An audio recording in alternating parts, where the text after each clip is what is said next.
नमस्कार। प्रारंभ पर आप सभी का स्वागत। मैं अवनीश। चैनल आपने सब्सक्राइब किया है, वीडियोस को आप लाइक करते हैं, शेयर करते हैं, इसके लिए बहुत-बहुत धन्यवाद। बेल आइकन जरूर दबाइए ताकि किसी भी अपलोड की सूचना सीधे आपको। बंगाल चुनाव के बाद और बंगाल में विधानसभा चुनाव में भारतीय जनता पार्टी को मिली जीत के बाद भारतीय राजनीति में अब भारतीय जनता पार्टी के जो विस्तार का मामला है, उस पर बहुत सारी बातें होने लगी। ये सच है कि भारतीय जनता पार्टी 2014 से केंद्र में पूर्ण बहुमत के साथ अपनी सरकार बनाती है, 2019 में उसको रिपीट करती है, 2024 में भी 240 सीटें लेकर वो एक बार फिर गठबंधन की अपनी सरकार बनाती है। लेकिन उसी के साथ ये भी सही है कि जो उनका डबल इंजन का कॉन्सेप्ट है, वो भी धीरे धीरे विस्तार ले रहा है और भारत की राजनीति में चाहे विकास हो, चाहे लॉ एंड ऑर्डर हो, या केंद्र और राज्य की एक समन्वय के साथ चल रही सभी योजनाएं हैं, जिसका रिश्ता भी विकास से जुड़ा है। अब निश्चित तौर पर एक के बाद एक उदाहरणों के साथ ही यह स्थापित हो जा रहा है कि केंद्र और राज्य में एक ही पार्टी की सत्ता, जिसको Bharatiya Janata party double engine की सरकार कहती है, उससे एक दूसरे तरह का ग्रोथ मॉडल दिखाई दे रहा है। बंगाल ने इसको हालिया अपनाया है, लेकिन इसी के साथ एक चीज पर और बात हो रही है और लगातार बात होती है, क्या विपक्ष के लोग हों या खुद राष्ट्रवादी धड़ा, इसके अंदर भी ये बात बहुत तेजी से होती है और एक तरह से एक हद तक अगर देखें हम, तो ये बात थोड़ी जेन्युइन भी नजर आती है कि भाई भारतीय जनता पार्टी, चाहे असम का हेमंता विश्व शर्मा का उदाहरण हो, शुभेंदु अधिकारी उदाहरण हो बंगाल में, इसी के साथ कई और ऐसे उदाहरण हैं जो बाहर से आए हैं, यानी दूसरी पार्टियों से आए हैं। अभी आप टीएमसी की भगदड़ देख रहे हैं और हालांकि बीजेपी सीधे एंट्री तो नहीं दे रही, लेकिन एनडीए में तो एंट्री हो ही रही है, इससे कोई नकार नहीं सकता, एक दूसरी पार्टी ऐड हो रही है। लेकिन आखिर अगर भारतीय जनता पार्टी को हिंदी पट्टी से निकल के, जैसे नॉर्थ ईस्ट में उसने अपना एक्सपेंशन किया, उसी तरह बंगाल जैसे हुआ, असम जैसे हुआ, तो निश्चित है कुछ ऐसे राज्य जहां भारतीय जनता पार्टी जमीन पर उतनी बड़ी राजनीतिक सक्रियता के साथ मौजूद नहीं है, वहां एक्सपेंशन के लिए क्या किया जाए। तो ऐसे में हेमंता जैसा उदाहरण, ऐसे में शुभेंदु अधिकारी जैसा उदाहरण निश्चित तौर पर आता है। तो इस सिलसिले को अगर लेके चले पंजाब, तो पंजाब को लेके अब भारतीय जनता पार्टी बेहद गंभीर है, क्योंकि अगला चुनाव यानी अगले साल ही अब चुनाव होने जा रहा है पंजाब में। पंजाब और बंगाल की स्थिति अगर आप देखें तो दो तरीके से आप इसमें समानता देख सकते हैं। पहला, राजनीतिक रूप से आ जाइए। बंगाल में भी भारतीय जनता पार्टी अगर साल 2011 देख लें, लगभग गायब थी। उसके बाद आप 2021 देखें, 70 से कुछ ऊपर की सीटें, और उसके बाद अब जब 2026 का जब चुनाव आता है, तो भारतीय जनता पार्टी वहां पर प्रचंड बहुमत से आती है। अब इसी चीज को, राजनीतिक स्थिति को आप पंजाब में ले आइए। पंजाब में हमेशा से भारतीय जनता पार्टी शिरोमणि जो अकाली दल है, उसकी सहयोगी पार्टी रही है। ये महाराष्ट्र में भी हमने देखा है। तो महाराष्ट्र में भारतीय जनता पार्टी शिवसेना के साथ मिलकर चुनाव लड़ते लड़ते छोटे भाई के रूप में फिर बड़े भाई में कन्वर्ट हुई, और आज भारतीय जनता पार्टी की क्या स्थिति है महाराष्ट्र में। बंगाल से होते हुए जरा फिर वापस हम पंजाब चले आए, तो ये बात सही है कि पंजाब में भारतीय जनता पार्टी की वो स्थिति नहीं है संगठन के रूप में, राजनीतिक वहां पर उसके वजूद के रूप में। अब ऐसे में निश्चित तौर पर जब आपका वहां पर पूरी तरीके से काडर मौजूद ना हो, तो आप काडर पे काम करते रहिए, वो ठीक है। लेकिन उसी के साथ साथ निश्चित तौर पर आपको वहां कुछ नए चेहरे, जो पंजाब की राजनीति के चेहरे हैं, उनको लेना होगा। ये आप कहिए कि नहीं साहब ये नैतिक नहीं होगा और ये अनैतिक होगा, ये बातें दूसरी हैं। लेकिन ये बात सही है कि मिशन मोड पर जब आपको काम करना होगा, तो आपको इस तरह की व्यवस्थाएं एक राजनीतिक पार्टी के रूप में रखनी होगी। पंजाब में हाल में ही स्थानीय निकाय चुनाव हुए, हालांकि भारतीय जनता पार्टी की उसमें कोई बहुत ज्यादा जीत हासिल नहीं हुई, लेकिन इस अगर आप नगर निकाय चुनाव को देखेंगे, तो जमीनी तैयारी करने के लिए एक बड़ा फीडबैक भारतीय जनता पार्टी को मिला है और इसी के आधार पर भारतीय जनता पार्टी तैयारी कर रही है। राज्य में ज्यादातर मौकों पर शिरोमणि अकाली दल के साथ गठबंधन में चुनाव लड़ने वाली भारतीय जनता पार्टी अब सामाजिक समीकरणों और राज्य के गैर सिख समुदाय और शहरी क्षेत्र में जिसको कि माना जाता रहा कि बीजेपी सीमित रही है। हालांकि इंटरेस्टिंग है, बंगाल में भारतीय जनता पार्टी को ग्रामीण क्षेत्र की पार्टी कहा जाता था, लेकिन पंजाब आते आते ये एक खास केवल हिंदू बेल्ट और उसके साथ शहरी। लेकिन अब जब अकाली सिख समुदाय और ग्रामीण क्षेत्रों को अपने लिए वरीयता पर रख रहा था, लेकिन भाजपा अब उस क्षेत्र में अपने कदम बढ़ा रहे। अब सवाल ये होता है कि कौन होंगे पंजाब में भारतीय जनता पार्टी के शुभेंदु अधिकारी। तो भावी रणनीति के तहत ही भाजपा ने हाल में आपने देखा होगा कि सिख नेता केवल सिंह ढिल्लों को पार्टी का अध्यक्ष बनाया है पंजाब पार्टी का। ये ऐसा मूव है जो कि निश्चित तौर पर बताता है कि भारतीय जनता पार्टी खुद को जिस तरीके से बंगाल में बंगाल द्वारा बंगालियों के लिए बंगालियों के बीच लड़ा चुनाव, अब वही माहौल वो पंजाब में क्रिएट करना चाहती है कि पंजाबियों के प्रदेश में पंजाबी समस्याओं पर, पंजाबी मुद्दों पर पंजाब के लोग, पंजाब के नेताओं के साथ भारतीय जनता पार्टी वहां पर चुनाव लड़े। ये माहौल उसने बना दिया है केवल सिंह ढिल्लों को पार्टी का अध्यक्ष बना के। उसके बाद अगर आप देखें तो केंद्र सरकार में पंजाब से आने वाले रवनीत सिंह बिट्टू काफी सक्रिय रहे हैं। राहुल गांधी के साथ उनकी नोकझोंक, गद्दार गद्दार, ये एपिसोड आपने देखा होगा। रवनीत को गद्दार कहने के बाद एक उनके लिए बड़ा सेंटिमेंट पैदा है पंजाब में, और अब पार्टी ने उनको कहा है कि आप ज्यादा से ज्यादा समय पंजाब में दीजिए। तो यहां पर दो नाम आपके सामने दिखाई दिया। ठीक रवनीत सिंह बिट्टू की स्थिति शुभेंदु अधिकारी जैसी बनाई जा रही है। आप ध्यान दीजिए, बंगाल के चुनाव में भी शुभेंदु अधिकारी को कभी भी मुख्यमंत्री पद का चेहरा घोषित नहीं किया गया था, लेकिन जिस तरीके से शुभेंदु लगातार लीड कर रहे थे बंगाल को चुनाव को, ठीक उसी तरह रवनीत सिंह बिट्टू को उनको साथ दे दिया गया है केवल सिंह ढिल्लों के रूप में। और रवनीत को यह कहा गया है कि आप केंद्रीय मंत्री रहते हुए भी पंजाब में पूरी सक्रियता दिखाएं, न सिर्फ सक्रियता दिखाएं बल्कि पंजाब में भारतीय जनता पार्टी को लीड करते हुए अपने आप को प्रस्तुत करें। तो इस तरीके से बिट्टू को एक बड़ी जिम्मेदारी देने की तैयारी में है भारतीय जनता पार्टी। बहुत जल्द आप देखेंगे जैसे जैसे माहौल आता जाएगा वैसे वैसे आपको पंजाब में बिट्टू की सक्रियता, उनकी एक पीआर की छवि भी जो है वो, फिर बड़े नेताओं द्वारा उनको दम दिया जाना, ठीक उसी तरह जैसे शुभेंदु अधिकारी के साथ बंगाल में किया था बीजेपी ने। यहाँ पर बिट्टू विधानसभा चुनाव लड़ेंगे, ये फाइनल है। आने वाला जो विधानसभा चुनाव है वो केंद्रीय मंत्री रहते हुए बिट्टू को लड़ना है, ये साफ तौर पर कहा जा चुका है।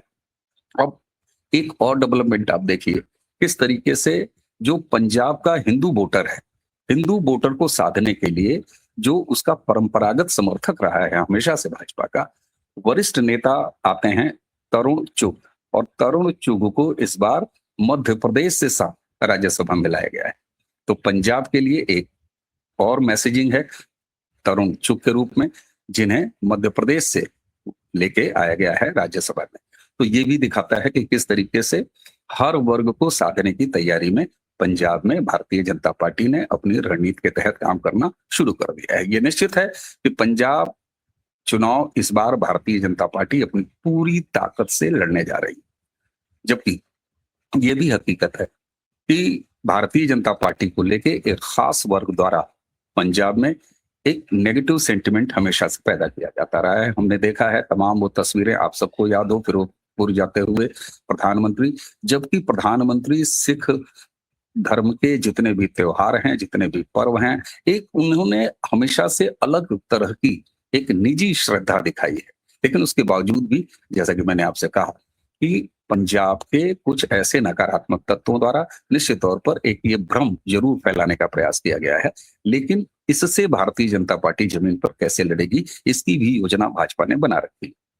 ये फैक्ट है कि पंजाब पूरे देश का वो अकेला राज्य है जहां सबसे बड़ी दलित आबादी बसती है। जी हाँ साहब, अगर आप देखिए तो बहुजन समाज पार्टी जो आज आपको उत्तर प्रदेश में सक्रिय दिखाई देती है, बसपा के संस्थापक स्वर्गीय काशीराम पंजाब से आते थे। पंजाब में उन्होंने अपनी राजनीति शुरू की, बसपा की स्थापना, वामसेफ की स्थापना, DS4 की स्थापना, ये सब कुछ काशीराम ने वहां किया। लेकिन वो दौर दूसरा था जब वहां पर जट सिखों ने काशीराम की बिल्कुल नहीं चलने दी, और जिस तरीके का सामाजिक ताना बाना पंजाब में बनाया गया उसके वजह से स्वयं काशीराम को भी अपनी बसपा और उसकी हाथी लेके पंजाब से निकलना पड़ा। लेकिन हकीकत यह है कि अब जो सामाजिक संरचनाओं के बीच में भारतीय जनता पार्टी ने सबका साथ सबका विकास हर फ्रंट पर और हिंदू एकीकरण की जो भावना है, उसमें जो 10-12% जट सिख पंजाब में, जिन्होंने हमेशा पंजाब की राजनीति को डोमिनेट किया है। अलग है कुछ संकेतों द्वारा, कभी चन्नी को कांग्रेस ने आगे कर दिया, कभी किसी को आगे कर दिया, लेकिन कभी भी वह पूरा हक जो सबसे बड़ी दलित आबादी पूरे देश में राज्य रखता है उसको नहीं मिला है। ये लगभग 40%, जी हाँ। और अब जनगणना होगी तो निश्चित तौर पर ये संख्या और ज्यादा, ये प्रतिशत और ज्यादा आएगा। भारतीय जनता पार्टी उसके बीच में काम कर रही है। जो social engineering Bharatiya Janata party की है, जिसमें हिंदू एकीकरण और तमाम जो हमारे दूसरे हिंदू भाई हैं, जो कि वहां पर जट सिख नहीं है, कई आपको सिख वेशधारी मिल जाएंगे, लेकिन हकीकत यह है कि छुआछूत और सामाजिक जो समरसता का सबसे बिगड़ा हुआ मॉडल अगर आपको कहीं दिखाई देगा तो आप पंजाब चले जाइए, आपको पंजाब में दिखाई देगा। आपने कई घटनाएं देखी होंगी जहां पर जो हमारे पंजाब के दलित हिंदू भाई हैं, उनके यहाँ तक कि गुरुद्वारे अलग होते हैं, उनके मठ मंदिर अलग होते हैं, वहां दूसरों का प्रवेश, उनको दूसरे गुरुद्वारों में प्रवेश नहीं करने दिया जाता। बहुत तरह की आप सामाजिक भेदभाव की स्थिति पंजाब में है और ये सहज है क्योंकि एक बड़ी दलित आबादी वहां पर रहती है। उस बीच भारतीय जनता पार्टी अपने आप को प्रस्तुत कर रही है, न सिर्फ इस बात से कि हम सामाजिक समरसता को बचाएंगे, बल्कि अपने जो केंद्र के स्तर पर जो प्रोग्राम्स हैं, चाहे वो प्रधानमंत्री आवास योजना हो, चाहे वो हर घर पानी की योजना हो, चाहे उज्ज्वला योजना हो, ये तमाम योजनाएं जो उस क्लास के लिए जो हमारे आर्थिक रूप से समृद्ध नहीं है, जो हमारे लोग, उन तक भारतीय जनता पार्टी जहां जहां उसकी डबल इंजन की सरकार रही है, वहां उसने जो सफलता पाई है इसमें, उसको वो बता रही है। एक सबसे महत्वपूर्ण जिसको कि कहते हैं, देखिए किसी भी राज्य में आपको सत्ता परिवर्तन हो या कोई नया विकल्प आए, जैसा कि बंगाल में है, तो एक अंडर करंट मुद्दा जरूर होता है। अगर आप बंगाल में देखेंगे तो बंगाल में डेमोग्राफी चेंज और जिस तरीके से मुस्लिम तुष्टीकरण और हिंदुओं प्रति अन्याय, करप्शन और बाकी चीजें छोड़ दीजिए, लेकिन वो एक ऐसा मजबूत अंडर करंट था जिसको संभवतः दिल्ली में बैठे सेक्टर 16 छाप मीडिया कभी नाप नहीं पाया और इसीलिए उन्हें बंगाल के परिणामों का अंदाजा नहीं था। हम जैसे लोग चाहे यहाँ बैठे हों, चाहे अपने स्टूडियो में, चाहे हम अपने सूत्रों के जरिए बात कर रहे हों, चाहे हम बंगाल में जब गए, कल को हम पंजाब भी जाएंगे, निश्चित तौर पर ये जान रहे थे कि वहां एक अंडर करंट है। पंजाब के अंडर करंट की मैं बात अगर करूं तो आज इस वीडियो में ध्यान रखिएगा, आगे आने वाला समय ये बताएगा कि पंजाब में अंडर करंट क्या है। ये आज आपको मैं बता रहा हूं, ड्रग्स की समस्या पंजाब के नौजवानों में, पंजाब के बच्चों में, बच्चियों में, ये जो ड्रग्स की समस्या है, ये बहुत बड़ा अंडर करंट है आज पंजाब के समाज में। क्योंकि देखिए साहब, राजनीति एक तरफ होती है, राजनीतिक रूप से आप किसी के प्रति घृणा बोध हैं और कहें नहीं साहब भारतीय जनता पार्टी या कर देगी वाह कर देगी, लेकिन हकीकत यह है कि समय के दिन के एक समय में आप जब अपने बच्चों को इस तरीके से नशे की हालत में घूमते हुए देखते हैं, उसके सैकड़ों हजारों वीडियोस देखते हैं और वहां रोज ऐसी घटनाएं आप देखते हैं कि जहां पर ड्रग्स का इतना गहरा असर समाज के अंदर पड़ चुका हो, तो फिर आपको ये विकल्प समझ में आता है कि यार भारतीय जनता पार्टी की सरकार अगर यहाँ आए तो वो इस जो समस्या है ड्रग्स की, इसको हैंडल कर लेंगे। ये एक मजबूत सेंटिमेंट समाज के हर वर्ग में पूरे पंजाब में है कि भैया ये ड्रग्स का इलाज भारतीय जनता पार्टी ही कर सकती है। ये एक वहां पर इमेज बन रही है भारतीय जनता पार्टी को लेके। तो ये एक ऐसा अंडर करंट है जिसके जरिए आप वो सारा ताना बाना तोड़ सकते हैं। क्या जट सिख, क्या हमारे वहां के दलित आबादी, नकारात्मक जो छवि बनाने का प्रयास किया गया है भाजपा का, उसको भी ये काउंटर करेगा और पॉकेट जो होते हैं समाज के, सारे पॉकेट से भारतीय जनता पार्टी को समर्थन की उम्मीद बनेगी। ये वो एक मजबूत अंडर करंट होगा। आज संभवतः लोगों को ये नहीं लग रहा होगा कि ड्रग्स की कोई इतनी मजबूत अंडर करंट होगा पंजाब में कि वो भाजपा के फेवर में काम कर जाए, लेकिन आज मैं कह रहा हूं आपको, आगे आने वाले समय में आप देखेंगे कि पंजाब में भाजपा के फेवर में एक अंडर करंट ये ड्रग्स की समस्या निश्चित बनाएगा। और ये महत्वपूर्ण तब हो जाता है जब ये समाज के सारे वर्गों की तरफ से आएगा। अब वहां के जो एल्डर लोग हैं, जो बड़े लोग हैं, जो परिवार के लोग हैं, जो मुखिया हैं, जिनके बच्चे इस दलदल में फंस रहे हैं या जिनको ये आशंका है कि कल को हमारे बच्चे भी उस दलदल में जाएंगे या जा सकते हैं, और जिसे न कांग्रेस की सरकार कंट्रोल कर पाई, न आम आदमी पार्टी की सरकार कंट्रोल कर पाई, और पंजाब ने सबको ट्राई करके देख लिया। पंजाब ने अकाली दल को भी ट्राई करके देख लिया, पंजाब ने कांग्रेस को ट्राई किया, उसके बाद उसने आम आदमी पार्टी का प्रयोग उसको भी स्वीकारा। लेकिन ये ड्रग्स की समस्या जो बेहद गंभीर है, उसको किसी ने हैंडल नहीं किया। और अब इसी को लेकर, क्योंकि लॉ एंड ऑर्डर दूसरा, डबल इंजन सरकार, पंजाब एक बॉर्डर स्टेट है, ड्रग्स वहां कहां से आता है ये आज के वीडियो में हम क्या चर्चा करें वो सबको पता है।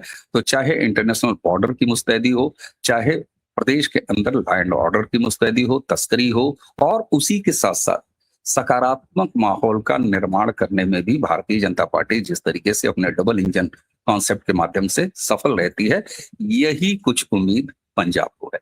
तो ऐसे में आने वाले समय में पंजाब चुनाव भारतीय जनता पार्टी बिल्कुल बंगाल के अंदाज में लड़ने जा रही है, और किस तरीके से वहां पर उसने अपने शुभेंदु अधिकारी न सिर्फ पोजीशन किए हैं बल्कि उनको गढ़ा है।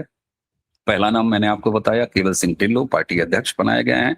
उसके बाद रवनीत सिंह बिट्टू युवा हैं, केंद्र में मंत्री हैं, उन्हें सक्रियता के तौर पर अब धीरे धीरे पुश कर रही है भारतीय जनता पार्टी पंजाब में। और इसी के साथ साथ जो उसका परंपरागत वोटर रहा है उसे तनोड़ चुक के रूप में राज्यसभा में वो भी मध्य प्रदेश से लाके राज्यसभा बैठाया है। ये संकेत ये बताते हैं कि भारतीय जनता पार्टी पंजाब में पंजाब का चुनाव पंजाबियों के बीच पंजाबी समस्याओं पर, पंजाबी मुद्दे पर पंजाब के नेताओं द्वारा लड़ेगी। जो काम उसने सफलता से न सिर्फ असम में किया, सफलता से उसने पश्चिम बंगाल में किया। राष्ट्रीय स्तर पर अगर आपको अपना विस्तार करना है तो थोड़ी बहुत नैतिक मर्यादाओं को किनारे रखना होगा, निश्चित तौर पर मैं ये मानता हूं।